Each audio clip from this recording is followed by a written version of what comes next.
What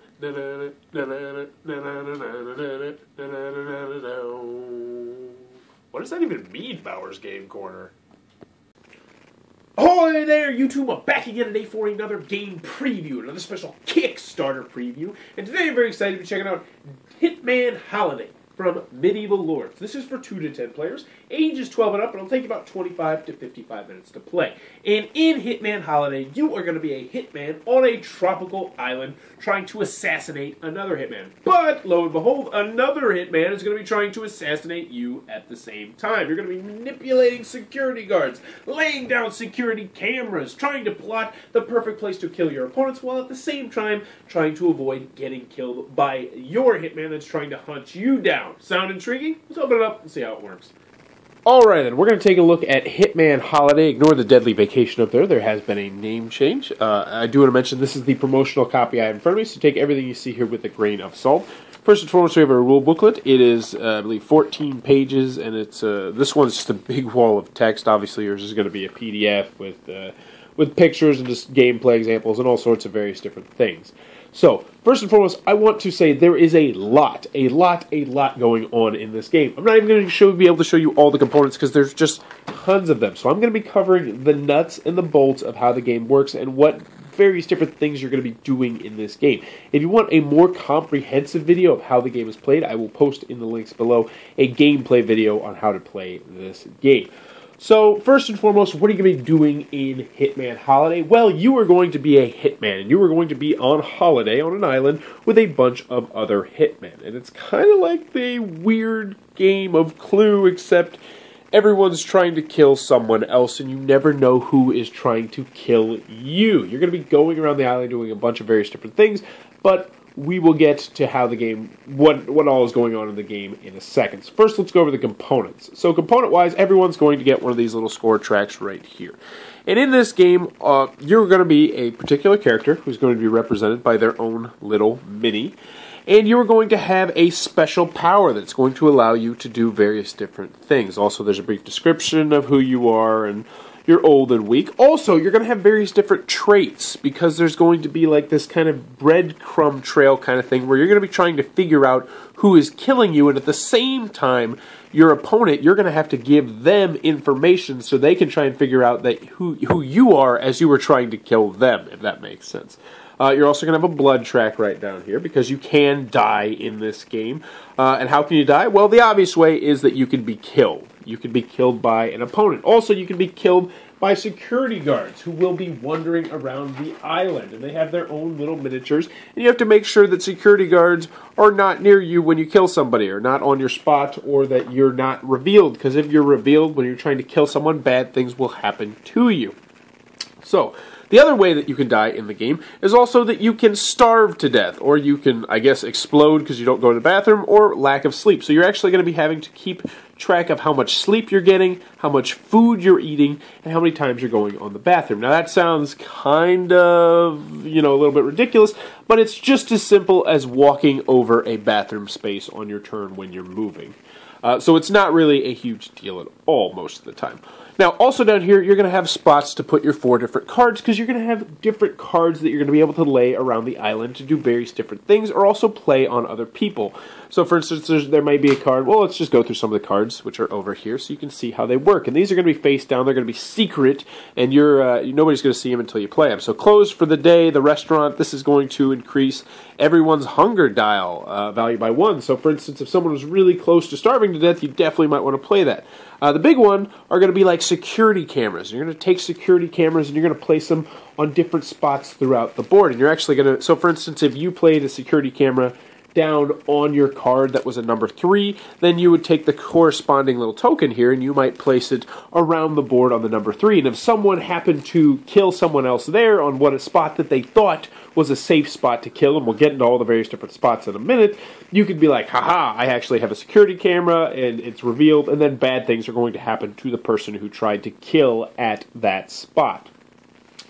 So, What else we got in here? The really useful ones are going to be like knives and the things, the piano wire. I don't remember exactly what they're called or how they're called. And also there's remote bombs. But the knives and the piano wire are going to allow you to kill someone in any spot you want as long as it's not an exposed location.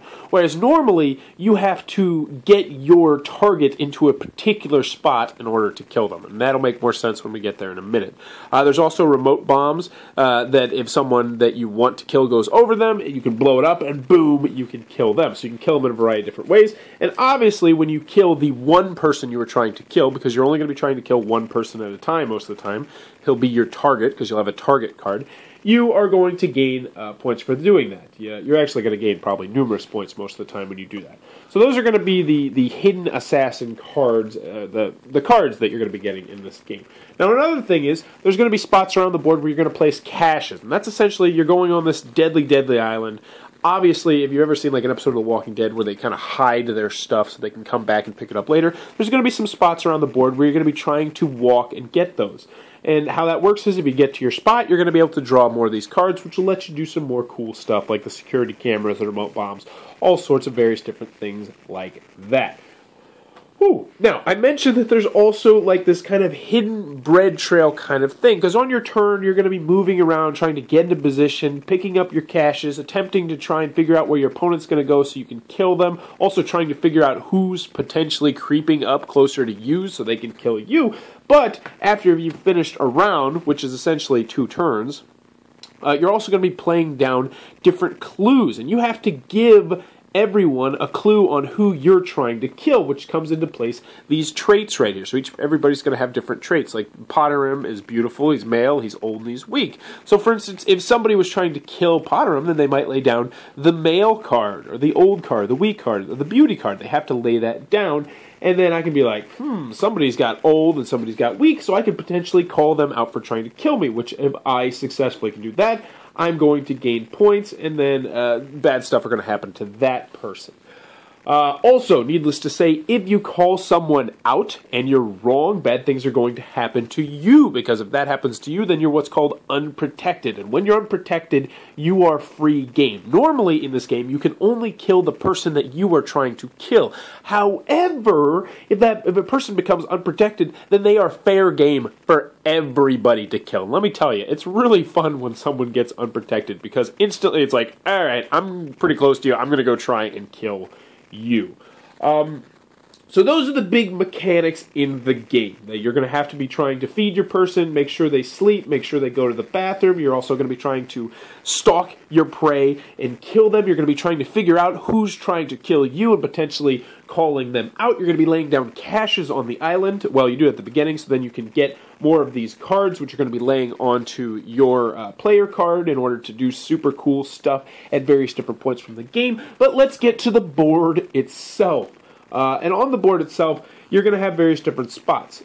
First and foremost, if you got the red spots, you're going to be able to kill someone from long range. So, for instance, if you're right here, you're going to be able to kill somebody from here, here, here, here, here, here. So, needless to say, that's a good spot to be. Now, most of the time, though, you're going to have the black and the white spots, which means you can kill people there, but bad things can happen to you. So, for instance, the white spots are what's called exposed locations, and you don't want to be in an exposed location when you kill somebody, because what's going to happen is then bad stuff will happen to you. You want to be in the location with no witnesses, which is down here, and these are going to be the black spots around the board, but as I mentioned, they might still get you in trouble if someone places a security camera or does various different stuff like that.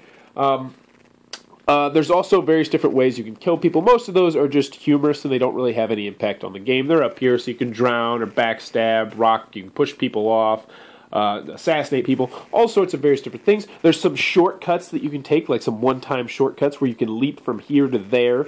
And you can do a bunch of other various different spots. Now, you might also notice that there's green spots throughout the board. That's where your person is going to be spawning, because you're going to have a bunch of people spawning on the board. So, how does all this come together? Well, it's an action point game. So, essentially, you're going to have a set number of action points on a turn, and you're going to be able to do various different things on your turn. The main one that you're probably going to be doing most of the time, though, is moving around the board doing different stuff. Now, you can also trigger location. That's when you can try and kill somebody. So, for instance, if you're right here, it would cost you 1 action to try and kill somebody. You can disable things. So, for instance, if there's like a bomb or a security camera somewhere, and you're like, man, that's probably where I'm going to kill somebody, then you can disable them.